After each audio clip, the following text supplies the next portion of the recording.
When McLaren decided to make road cars, they had a problem. It wasn't that they'd not really built a proper production car for over 20 years, and it wasn't that its rivals had been doing this for ages.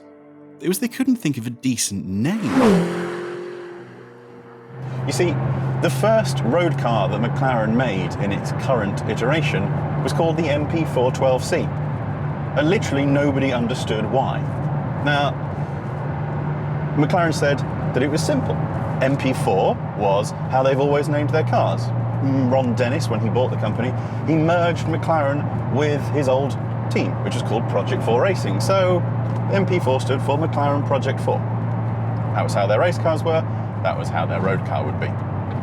And then there's 12C. 12, obviously, meant that on McLaren's internal index of performance, the MP412C had scored 12. And the C, well, that was for carbon, obviously. It was a rubbish name and a very boring conversation. So when it came to creating the next generation of McLaren supercars, they decided to change it.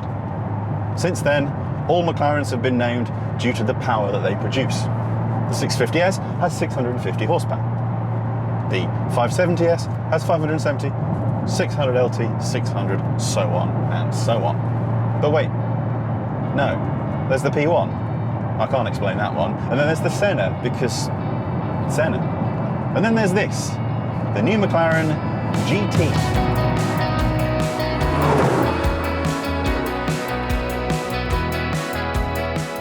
This is McLaren's second go at calling a car GT. First there was the 570 GT, which was a 570S with a sort of boot. But people noticed that it didn't really hit the GT spot, so they've had another go. This time, the GT is its own car, coming with its own version of the fancy carbon fibre monocell, but with a detuned version of the 4-litre V8 from the 720S. Its steering, brakes and suspension have been tuned to feel different to the rest of the McLaren lineup, and even the Pirelli P0s on this car have been fettled to give more all-round performance. But is it a GT? Well, for a start, the engine's not there, it's there. And apparently it will take some luggage. If you lift up the back here, which is electronically operated, fancy, there is some space, but it's not exactly flat. So I don't know what's going in there. Maybe some unpacked clothes, but the dog's certainly not coming with you. And I'm not sure you can legally lie your kids in there. There is the frunk, which is actually quite big, surprisingly big, but that's still not taking you skiing. And that's ignoring the fact there's only 2 seats. But let's ignore all that. There's no denying that in the flesh, this is an incredibly pretty car. It looks so much better in real life than in images. It's much smoother than the likes of the 720. It feels like you've taken a 720 and made it safe for work. The back end is one of the prettiest rears I have ever had the pleasure of seeing. The wheels, which are 20 and 21 inches, are filled with massive brakes. That's 367mm and 354mm. They are iron as standard, but on this, they are carbon ceramics, which are £7,000, and I'm not entirely sure you need them. Inside is where you need to be in the GT. The new interior is a masterpiece, especially in this rather fetching mixture of brown leather and red exterior. It feels more cosy than capacious in here. I hear GT and I expect room. I expect places to stick things and then hoover up the miles. You know, 2 suitcases in the back, 2 kids in the seats, maybe some golf clubs, and off we go to the south of France. But objectively, this is a wonderful place. McLaren have come on in leaps and bounds in their interior design recently. There's nice little touches, like the red lighting around the McLaren badge. It all adds to that sense of refinement that pushes this car away from supercar territory. In fact, I struggle to really find any fault. Unless I start complaining about the name again.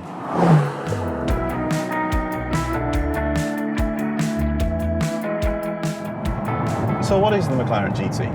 Well, it's obviously not a crush your brain into the back of your skull, break your neck with its acceleration, modern supercar like the 720S. But it's also not a lightweight, fast, super sports car like the 570. So is a GT then? Well, no. It's not got a big boot. You're not sticking anything in it. And this is the problem here. We focus so much on the name that perhaps we just need to get away from that.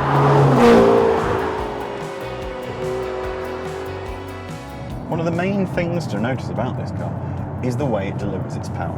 You see, the 620 horsepower that it has is not given to you until you're at 7,500 RPM. And the 600 newton meters of torque, well, that doesn't come until 5,000 RPM. See, if you leave it in normal mode and you put your foot down, you're going to wait and you're going to wait and you're going to wait, and there we go. And you push this button and you put everything into sport, and then you change down a couple of gears, you'll see there is a real kick at 7,000 where it suddenly goes.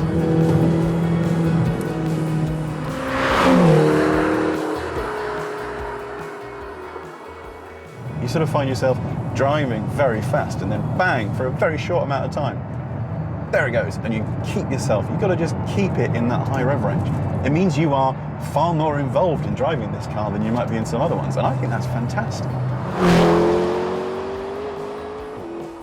Just like its bigger brother, the paddles are set on a rocker, so they're both connected to each other, which gives a very satisfying flick when you want to change gear.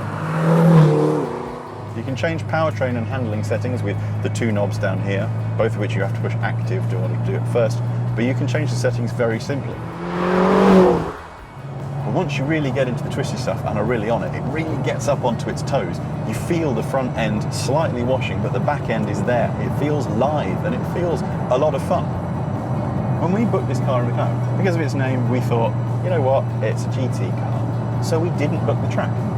And now the more I drive it, the more I think that was a mistake. Because this thing is just great. And it's great that you can go and you can drive it hard and then you can just be relaxed on your way home. But you know what? It's still not a GT. Right, let's forget the name. The GT is much more than that. Sure, there's a bit of a compromise here and there to try and appeal to a different audience, but it still feels very much like a McLaren, just a more grown-up one. Driving it fast is full of drama and excitement as you wave around the limiter to find the power. But then you can settle right down and calm as you were and poodle around or cruise down the motorway as if it were a 3 Series. And while you are pootling through towns, people will stare, because even though it's not as striking as other McLarens, the new GT is properly pretty. Well, should you buy one? Well, it's fast, it's relaxed where it needs to be, and if you want to go on holiday or cross continents, you could fit the luggage in. And you know what? The kids can take the train.